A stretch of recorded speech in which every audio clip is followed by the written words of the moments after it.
semuanya. Saya adalah guru bahasa Inggris kalian. I am your English teacher. My name is Arif. Kalau dieja A-R-I-F atau Arif. Lengkapnya, my full name is Arif Panto. And this is my first video about our lesson. The first lesson of this class is introduction. Pelajaran pertama di kelas ini, kelas 10 adalah tentang perkenalan. Yang saya sebutkan tadi adalah perkenalan. Kita mulainya dengan let me introduce myself. Kemudian kita kenalkan diri kita. Bisa dengan cara my name is Arif atau I am Arif. Kemudian setelah itu perkenalan bukan cuma memperkenalkan nama. Saya kenalkan tadi adalah saya adalah guru bahasa Inggris kalian.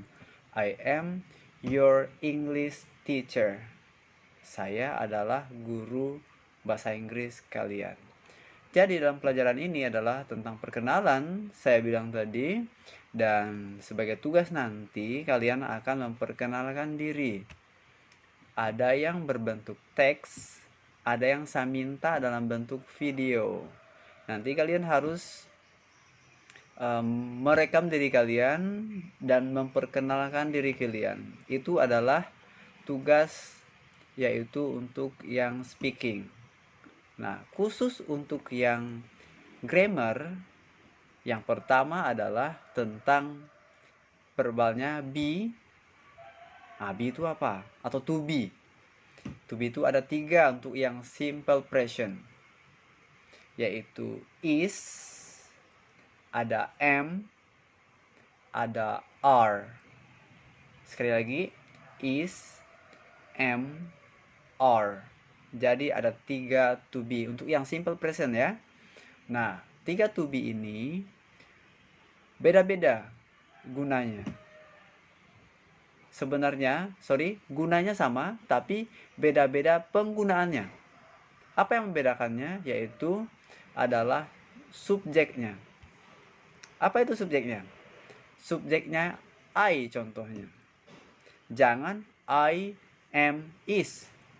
Nah, biasanya kalian menggunakan I itu, am ada juga, tambah is lagi untuk adalah. Contoh, saya adalah siswa. I am is a student. Salah. Yang benar adalah I am a student. Itu tadi am. Subjeknya adalah I. Sedangkan yang kedua adalah is. Is itu untuk apa? Untuk to be juga, sebagai kata bantu juga. Tapi subjeknya yang mana? Yaitu he, she, it. Atau nama orang, satu saja. Atau binatang. Contohnya apa? Nah, saya contohkan adalah namanya adalah Budi. Budi adalah seorang pelajar.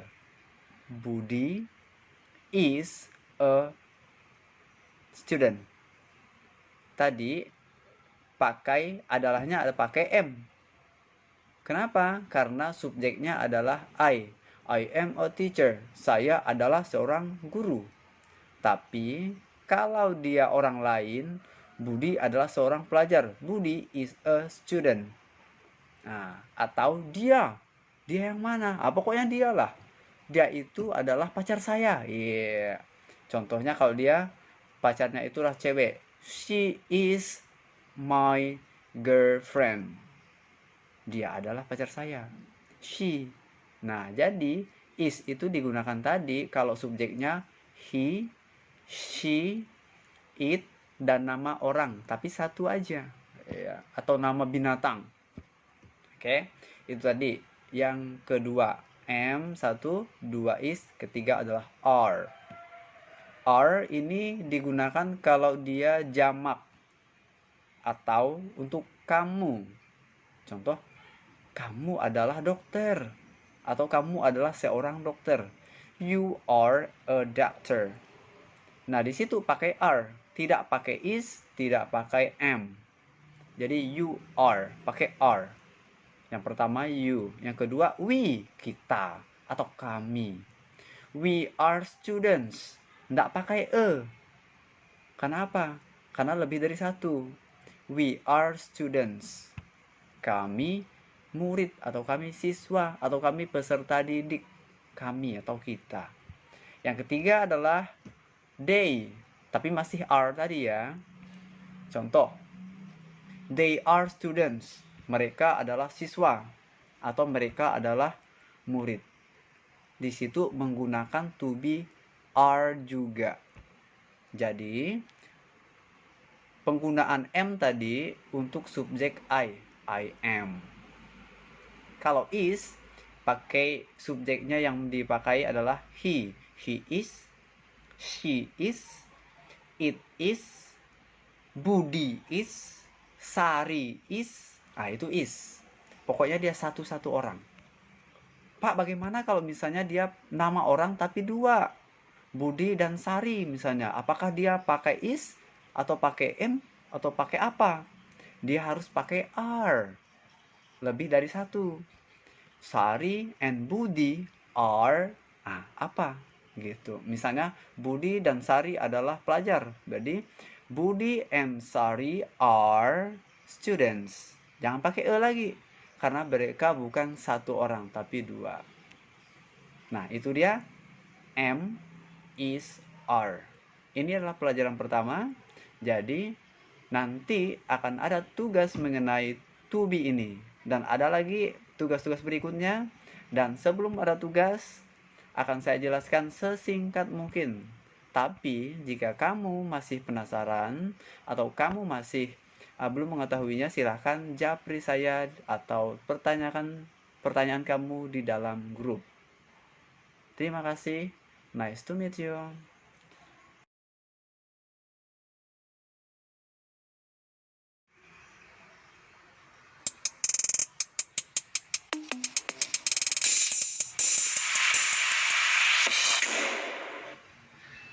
Kembali lagi di Jason Translation Channel. Anda kenal saya? Pernah bertemu dengan saya? Pasti kebanyakan menjawab tidak. Ya iyalah, maaf. Bukannya saya bermaksud narsis. Pernah gak baca kata-kata ini? Don't know, so don't love. Yang mempunyai arti, tak kenal, maka tak sayang. Tak sayang, maka tak cinta. Saya pernah membaca tulisan itu. Kalau dipikir-pikir, benar juga ya. Setuju saya dengan kalimat itu. Ketika kita saling kenal, mana bisa kita menyayangi? Ketika kita saling kenal, baru bisa memunculkan rasa sayang. Ketika rasa sayang itu muncul, barulah kita bisa mencintai. Jadi, seperti itulah tahapannya. Lalu bagaimana kita bisa menyayangi dan mencintai? Gampang saja itu. Untuk menyayangi dan mencintai, kalian harus memperkenalkan diri Anda terlebih dahulu. Kini, Justin Translation Channel akan membagikan materi introducing atau memperkenalkan diri dalam bahasa Inggris. Halo. Hi. Good morning. Good afternoon. Let me introduce myself. My name is Muhammad Ferry Aganta. You can call me Ferry. I'm 23 years old. I'm a student. I'm the first of two children. I was born in Pati, 5 February 1994. I come from Pati, but I live in Semarang. Currently, I live in Durian Raya, number 30, Banyumanik, Semarang. My hobby is playing music. I can play guitar since 4th grade, and now I have created 4 songs. Because of my love of music, I have a dream to make a band and I will share stage with Paddy. Hopefully, my dream can come true. I just have a sibling who are still in elementary school. My sister's name is Unita. As a first child, I have to guide my sibling to grow well. My father works for a prominent contractor that made him too busy. And my mother works in a school that also made her busy enough to take care of us. So, as the eldest brother, I have to keep my sibling well. My favorite foods are bakso and satay. My favorite film is a survival film. That's all about me. Thank you very much for your attentions. Jadi, tak kenal maka tak sayang. Tak sayang maka tak cinta. Maka untuk menyayangi dan mencintai saya, kalian harus tahu saya lebih dekat.